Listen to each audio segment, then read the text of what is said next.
दोडामार्ग तालुक्यातील आढाळी MIDC परिसरात मोठ्या प्रमाणात अवैध खनिज उत्खनन सुरू असून प्रशासन याकडे दुर्लक्ष करत असल्याचा आरोप करत ठाकरेंच्या शिवसेनेनं तीव्र आंदोलनाचा इशारा दिला आहे. याबाबत सावंतवाडी विधानसभा प्रमुख रुपेश राऊळ, दोडामार्ग तालुका प्रमुख संजय गवस यांच्या नेतृत्वाखाली शिवसेना पदाधिकाऱ्यांनी उपविभागीय अधिकारी तथा MIDC कार्यालय कुडाळ यांना निवेदन सादर केले आहे. निवेदनात म्हटले आहे की दोडामार्ग तालुक्यात उद्योगधंद्यांना चालना देण्याच्या उद्देशाने अनेक वर्षांपूर्वी आडाळी येथे महाराष्ट्र शासनाने MIDCची स्थापना केली. मात्र आजतागायत या परिसरात अपेक्षित उद्योगधंदे उभे राहिले नाहीत. त्याऐवजी सपाटीकरणाच्या नावाखाली मोठ्या प्रमाणात खनिजयुक्त माती व इतर खनिजांचे उत्खनन करून त्याची बाहेर विक्री केली जात असल्याचा आरोप करण्यात आला आहे. या संदर्भात प्रशासनाशी अनेक वेळा संपर्क साधूनही कोणतीही ठोस कारवाई करण्यात आलेली नसल्याचे निवेदनात नमूद करण्यात आले आहे. उत्खननासाठी आवश्यक परवानग्या किंवा अधिकृत माहिती उपलब्ध नसतानाही मोठ्या प्रमाणावर खनिज चोरी सुरू असल्याचा आरोपही शिवसेनेनं केला आहे. या प्रकरणाची सखोल चौकशी करून पंचनामा करण्यात यावा, तसेच संपूर्ण परिसराची पाहणी करून अवैध उत्खननावर तात्काळ कारवाई करावी अशी मागणी करण्यात आली आहे. दरम्यान आमदार महेश सावंत, माजी आमदार तथा जिल्हा प्रमुख वैभव नाईक यांच्या नेतृत्वाखाली शिवसेना पदाधिकारी व कार्यकर्ते आडाळी MIDC परिसरात जाऊन पाहणी करणार असून अवैध उत्खननास संरक्षण देणाऱ्या संबंधित अधिकाऱ्यांविरोधात आंदोलन छेडण्यात येणार असल्याचा इशाराही निवेदनातून देण्यात आला आहे. यावेळी कोणताही अनुचित प्रकार घडल्यास त्याची संपूर्ण जबाबदारी प्रशासनाची राहील, असेही निवेदनात स्पष्ट करण्यात आले आहे.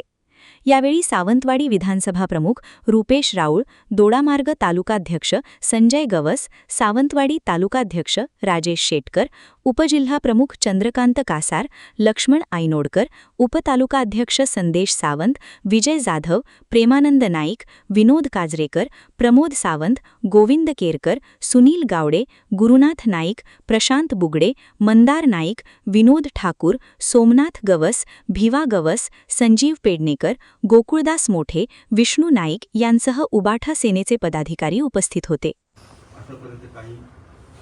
बातम्या उठत होत्या आणि वस्तुस्थिती आहे की आमच्या काही कार्यकर्त्यांनी बघितलेलं जाताना वगैरे वगैरे या संदर्भात आमचे तालुका प्रमुख संजय घोष यांनी तुम्हाला संपर्क करायचा प्रयत्न केला. त्यांचं असं म्हणणं आहे की त्याच्याकडे डोळे झाले, त्यावेळी सिक्युरिटीची मागणी केली होती, सिक्युरिटी ठेवा तर त्या संदर्भात. त्याच्यानंतर असं झालं की एक 8-10 दिवसापूर्वी शिंदे गटाचे जिल्हा प्रमुख संजू परब यांनी मागणी केली तहसीलदारांची आणि पोलीस निरीक्षकांनी नाकारली. तर त्याच्यानंतर ह्या सगळ्या प्रकरणात बघितलं तर मग आम्ही थोडीशी आणि माहिती घेतली. या संदर्भात डिपार्टमेंट आपलं आहे, MIDC आपल्या अंडर चालतं, कामकाज होतं सगळं. हस्तांतरण सुद्धा म्हणजे तुमच्या ताब्यात सगळी आता ती जमीन आहे सगळं आहे आणि प्लॉट देण्याचं काम सुद्धा तुमच्याचकडे. या सगळ्या ह्याच्यात आमचं असं म्हणणं आहे की ह्या सर्व ह्याला घडला त्याला सगळेच जण जबाबदार आहेत, परंतु MIDC डिपार्टमेंट महत्त्वाचं जबाबदार आहे. आणि त्यानुसार तहसीलदारांना आम्ही प्रथम भेटलो की तहसीलदारांची सुद्धा मागणी केली. तहसीलदारांचं म्हणणं आहे की आम्ही वेळोवेळी तुमच्या डिपार्टमेंटला विस्तर पत्र काढले म्हणजे त्यांनी संदर्भात आम्ही कळवलेलं आहे. तहसीलदार, त्याच्यानंतर पोलीस निरीक्षक आणि सगळ्या कलेक्टर, सगळ्या SP सगळ्यांना आम्ही पत्र दिलेले आहे. आणि MIDCच्या आतमध्ये उत्खनन करणं हे शासनाचा GR आहे आणि त्याच्याप्रमाणे आतमध्ये इकडची माती तिकडे आपण टाकू शकतो. पण ती बाहेर जात असेल तर त्याच्यावर तहसीलदार, प्रांत आणि त्यांच्याकडे टीम असते, त्यांची स्क्वॉड असतं त्यांचं, त्याच्यामध्ये पोलीस असतात, तिथले स्थानिक हे असतात अधिकारी वगैरे, हे सगळं पूर्ण टीम असते. आपण नुसतं जाऊन आम्ही आता हे करण्यासाठी आम्ही स्वतः गेलो रात्रीच्या वेळी, अपरात्री गेलो, पण बघितलं पण काय आम्हाला तसं सापडलं नाही. मध्ये मध्ये आम्ही फेरी मारलेली आहे. सिक्युरिटीचा विषय आहे, तो सिक्युरिटीचाही आमचा विषय आत्ता झालेला आहे. आम्ही वरती मागणी केली होती, ती सिक्युरिटी आता लागेल, वरनं ऑफिसनं मंजुरी दिलेली आहे, ती आता आम्ही लावतोय. ओव्हरऑल जी वाहतूक होती ती वाहतूक नियंत्रण करण्याची स्वतंत्र जी आहे आम्ही चोरी होते म्हटलं, ती चोरी होते आणि ती वाहतूक होते बाहेर, ते बघणं त्या डिपार्टमेंटने बघावं. त्यामुळे साहेब विषय कसा आहे माहिती आहे, उद्या माती काढली जाते ते बाहेर गेले आहे, पण तुम्हाला तहसीलदार म्हणजे तुमची जबाबदारी आहे म्हणून सांगतात ना. ज्या चोरी होतं म्हणतो, आता पोलीस यंत्रणा कशी आहे?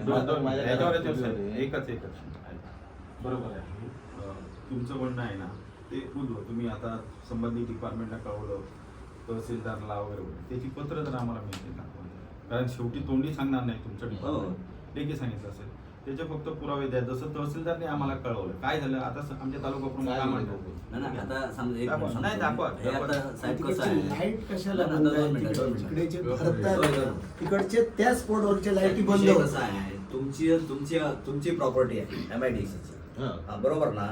मग त्या प्रॉपर्टी मध्ये चोरी होते, मग तुम्ही जे अधिकाऱ्यांना म्हणजे आता तहसीलदारांना दिलाय, पोलीस अधिकाऱ्यांना दिलाय, पण तहसीलदार काय म्हणतात की तुम्हाला 4 ते 5 पत्र काढले, वर्षभर 2 वर्षभर ते म्हणजे पत्र काढले तर आहे त्यांनी दिलेलं आहे, त्याच्यानंतर तुमच्यावर दंड पण आकारलाय त्या संबंधित, तुम्ही अपील केलंय प्रांतांकडे, तसं पण ते पत्र आहे. मग हे तुमच्या चुकीचं आहे ना ते, दंड तिथं कसं तुम्ही वाहतूक येते ती बघायची ना त्यांनी. म्हणजे आता ते त्यांची जबाबदारी आहे. त्यांच्या जे हा. हप्त्याचे देतात तर हप्त्याचे देतात ते त्यांनी बघायचं. आता काय झालं, तुम्ही तहसीलदारावर घालताय, तहसीलदार तुमच्यावर घालताय, पोलीस आणि डिपार्टमेंट. उलट टीम आहे, टीम वर्क आहे. आम्ही पण शासनाचा एक पार्ट आहे. हो. जे शासनाचा पार्ट भाऊ साहेब आहे. काय म्हणतो, दुसरी गोष्ट हायवेला त्यांच्याच जागे हो. सीसीटीव्ही ते ते बंद कशाला लाईट करतात, कशाला करतात, ते कोणी बसवले, कॅमेरे कोणी बसवले, तुम्ही बसवले, काय कोणी बसवले, घेऊन गेले. तुम्ही लाईट एंट्रीला बसवलेले आहे. गेटवर आहे ना तुमच्या गेटवर बघा सीसीटीव्ही बसवले, ते ऍक्टिव्ह कोणी केले. बसवलंय ते? कुठं नाही आहे. काय करतात कॅमेरा माहिती नाही आहे? आहेत तुमच्या ह्याच्यात रात्रीची गाडी डिपार्टमेंट. भरताना सीसीटीव्ही कॅमेरे बंद करतो. ग्रामपंचायत बसवले असणार, ग्रामपंचायतच्या नाही, तुमच्या साहेब, लाईटी मला एक बंद आहेत. सांगा. हेड ऑफ डिपार्टमेंट त्या क्षेत्राचं हेड ऑफ कोण काय डिपार्टमेंट करतोय ते त्यांना मान्य नाही. साहेब एक मिनिट, हेड ऑफ डिपार्टमेंट तुम्ही तहसील, जर असं काय होत असेल तुम्हाला, आता तुम्ही तहसीलदारांना त्या बाबतीत कारवाई करण्याचे आदेश दिले आहेत का? कळवलेलं आहे. नाही, कळवलेलं म्हणजे नाही, कळवलेलं मी लेखी मागितलं नाही, ते होतं. जर कळ- असेल विषय- तर असं दाखव ना तो पत्र. पत्र ते आम्हाला पत्र दाखवा ना. दाखवतो तुम्ही आता एकदम असं सडनली नाही, suddenly आपण दाखवू. एक 2 मिनिटं आम्ही मागतोय म्हणजे कसे तुम्ही आम्ही तुम्हाला भेटायला आलो. तुमची रितसर आम्ही वेळ घेतली, आम्ही ह्या संदर्भात आणि आज भेटायला आलो. विषय काय म्हणायचं, जसं आम्ही तहसीलदारांना भेटलो ना, तहसीलदारांना सांगितलं बघा आमच्या तऱ्हेने आम्ही ह्या सगळ्या रोखण्याचा प्रयत्न केला. तुम्ही म्हणताय तुमच्या तऱ्हेने रोखण्याचा प्रयत्न केला ना, फक्त आम्हाला लेखी हे बघा देऊ नका आता माहिती, दाखवा टेबलवर. मग काय होईल, आम्ही रितसर माहिती अधिकार देतो तुम्हाला, ती आम्हाला माहिती द्या, मग आम्ही कोणाची उचल घ्यायची ती घेतो.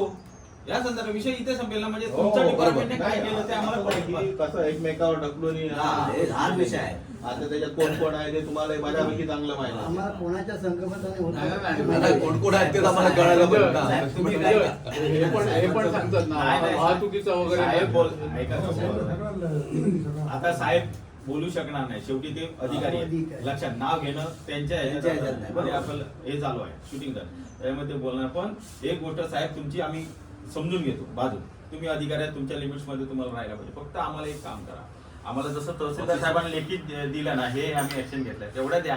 आम्ही विषय नाही, फक्त त्याच्यानंतर आमचे तालुका प्रमुख तुम्हाला निवेदन देतील की पुढे आम्ही बरोबर ना स्पॉट पंचनाम्याचा निर्णय घेतलेला आहे.